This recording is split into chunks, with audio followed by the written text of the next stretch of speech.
پہاڑ کے دامن میں ایک چھوٹا سا بستی ڈریگن سے خوفزدہ رہتی تھی، اور مائیں اکثر اپنے شرارتی بچوں کو خبردار کرتی تھیں کہ جب بھی وہ بدتمیزی کریں یا انہیں پریشان کریں تو اس کا نام لے کر بچے فوراً خاموش ہو جاتے۔ جبکہ ڈریگن کی کہانیاں ہر جگہ پھیل جاتی تھیں اور ہر روز علاقے کے روزمرہ زندگی میں گاؤں والوں میں خوف پیدا کر دیتی تھیں۔ لڑکے ڈریگن سے ڈرتے تھے، لیکن ایک بے خوف بہادر بچہ علی دوسروں سے مختلف تھا، کیونکہ وہ کبھی کسی سے یا کسی چیز سے خوفزدہ نہیں ہوتا تھا، چاہے بزرگ اسے خطرے سے خبردار کرتے، اور وہ اعتماد کے ساتھ گاؤں کی گلیوں میں بہادر مسکراہٹ کے ساتھ چلتا۔ ہر بار اس کی غیر معمولی ہمت دیکھتے سب کو حیران کر دیتا، جس سے سب دیہاتیوں کو گہرائی سے حیران کر دیتا۔ ہیلو پیارے بچوں، آج کی کہانی کا نام ہے ڈریگن کے آنسو۔ ایک دفعہ کا ذکر ہے، ایک دور دراز ملک میں ایک خوفناک ڈریگن ایک گہرے غار میں رہتا تھا، جو ایک چھوٹی سی بستی کے قریب تھا، جہاں لوگ مسلسل خوف میں رہتے تھے۔ اس کی چمکتی ہوئی آنکھوں کو ہر رات تاریک آسمان پر بجلی کی طرح چمکتے ہوئے تصور کرتے تھے۔ ایک دن جب بہادر علی کی سالگرہ قریب آ رہی تھی، اس کی محبت کرنے والی ماں نے نرمی سے پوچھا کہ وہ کس کو جشن کے لیے بلانا چاہے گا، توقع کرتے ہوئے کہ وہ دوستوں یا رشتہ داروں کو نام بتائے گا۔ لیکن لڑکے نے اسے حیران کر دیا کہ وہ مختلف سوچ رہا تھا، اور اس خاص لمحے پر گاؤں میں ایسا جواب دینے کی تیاری کر رہا تھا جس کا کوئی تصور بھی نہیں کر سکتا۔ اس نے فوراً اپنی ماں کو بڑی سنجیدگی سے جواب دیا کہ وہ ڈریگن کو اپنی سالگرہ کی تقریب میں مدعو کرنا چاہتا ہے، جس سے وہ مکمل طور پر حیران رہ گئی اور یقین نہیں کر پا رہی تھی کہ اس نے اس بہادر اور غیر معمولی بچے سے کیا سنا، جو ہمیشہ ایسے خیالات سوچتا تھا جو گاؤں میں کوئی اور سمجھ نہیں سکتا۔ اس حیرت انگیز اور جذباتی خاندانی لمحے میں اس کی والدہ بہت حیران ہوئی اور فوراً ان سے کہا کہ اتنے سنجیدہ معاملات پر مذاق نہ کریں، کیونکہ انہیں لگا کہ وہ بچکانہ کھیل کھیل رہے ہیں۔ لیکن بہادر علی نے پرسکون انداز میں اپنی خواہش دہرائی، مکمل اعتماد ظاہر کرتے ہوئے کہ وہ واقعی چاہتے ہیں کہ ڈریگن کو اس کی سالگرہ کی تقریب میں بلا خوف یا ہچکچاہٹ کے مدعو کیا جائے۔ دیہاتی اکثر بہادر علی کو بڑی حیرت سے دیکھتے اور آپس میں سرگوشی کرتے، پوچھتے کہ وہ کیسا بچہ ہے جو اس خوفناک ڈریگن سے نہیں ڈرتا، جبکہ کچھ اس کی بہادری پر فکر مند ہوتے کہ شاید خطرہ ہو۔ لیکن لڑکا ہر صورتحال میں بے خوفی سے پرسکون مسکراتا رہا۔ ایک طویل اور مشکل سفر کے بعد بہادر علی آخرکار اس تاریک غار میں پہنچا جہاں ڈریگن رہتا تھا، اور بہادری سے باہر کھڑا ہوا۔ پھر اس نے بلند آواز میں آواز دی اور ڈریگن کو بھائی کہہ کر پکارا، جبکہ اس کی آواز پہاڑ میں گونج گئی اور اس خاموش اور خوفناک پہاڑی ماحول میں آس پاس کے پرندوں اور جانوروں کو بھی حیران کر دیا۔ غیر متوقع آواز سن کر غار کے اندر موجود خوفناک ڈریگن ہوشیار ہو گیا اور فوراً داخلی دروازے کی طرف مڑا، بلند اور دھاڑتے ہوئے پوچھا کہ اسے بھائی کون کہہ رہا ہے، کیونکہ کوئی انسان پہلے کبھی اتنا قریب آنے کی جرات نہیں کر سکا تھا، جس سے غار کے اندر ماحول کشیدہ اور پراسرار ہو گیا اور گونجتی ہوئی آوازیں تاریک غار کی دیواروں میں پھیل گئیں۔ پختہ فیصلہ کرنے کے بعد بہادر علی اپنے گھر سے نکلا اور سیدھا اس اونچے پہاڑ کی طرف چل پڑا جہاں خوفناک ڈریگن رہتا تھا۔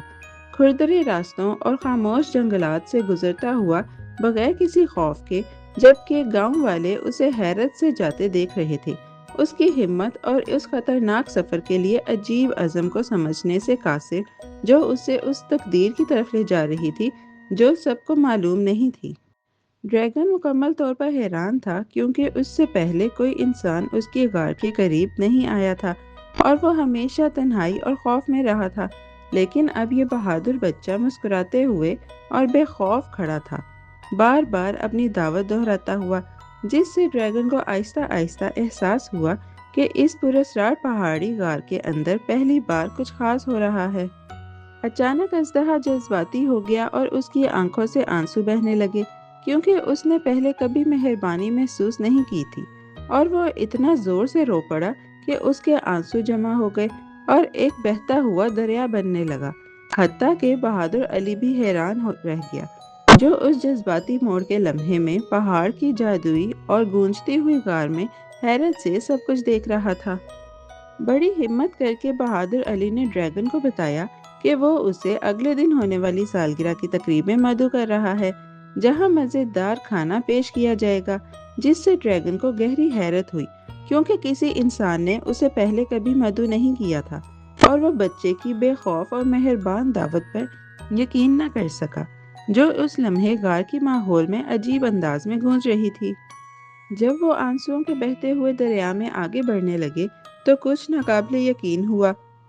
اور ڈریگن آہستہ آہستہ اپنی شکل بدلنے لگا۔ ان کی آنکھوں کے سامنے جادوئی طور پر ایک بڑا اور چمکدار جہاز بن گیا، جس نے بہادر علی کو حیران کر دیا، اور اس جادوئی لمحے میں دریا اور آنسوؤں کے پراسرار آسمان کے نیچے ہونے والی عجیب تبدیلی پر حیرت اور جوش سے بھر دیا۔ دور دراز بستی میں دیہاتیوں نے اچانک پہاڑ کی سمت سے ایک بہت بڑا چمکتا ہوا جہاز آتے دیکھا، جو آنسوؤں کے دریا کو ہموار انداز میں عبور کر رہا تھا، اور وہ جلدی سے الجھن اور خوف میں جمع ہو گئے، سوچتے ہوئے کہ ان کی آنکھوں کے نیچے کون سا عجیب واقعہ ہو رہا ہے۔ آسمان کے نیچے جو راز اور حیرت سے بھری ہوئی تھی، کیونکہ یہ لمحہ اس وقت موجود ہر گاؤں والے کے لیے ناقابل یقین محسوس ہو رہا تھا۔ طویل رونے کے بعد ڈریگن نے نرمی سے بہادر علی کو کہا کہ وہ میری پیٹھ پر بیٹھ جائے، تاکہ وہ اسے محفوظ طریقے سے اپنے گاؤں واپس لے جا سکے، ایک نرم اور محبت بھرا پہلو دکھاتے ہوئے جو کسی نے پہلے کبھی نہیں دیکھا تھا۔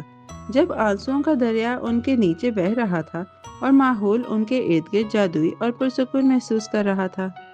گاؤں والے مکمل صدمے میں آپس میں باتیں کرنے لگے، یہ سمجھتے ہوئے کہ بے خوف بچہ جادوئی شکل میں واپس آ گیا ہے، اور وہ سمجھ نہیں پا رہے تھے کہ خوفناک ڈریگن کیسے جہاز میں بدل گیا، جبکہ بہادر علی پرسکون کھڑا تھا، جیسے وہ اس لمحے حیرت اور خاموشی سے بھرے چمکتے آسمان کے نیچے ایک پراسرار افسانے کا حصہ بن گیا ہو۔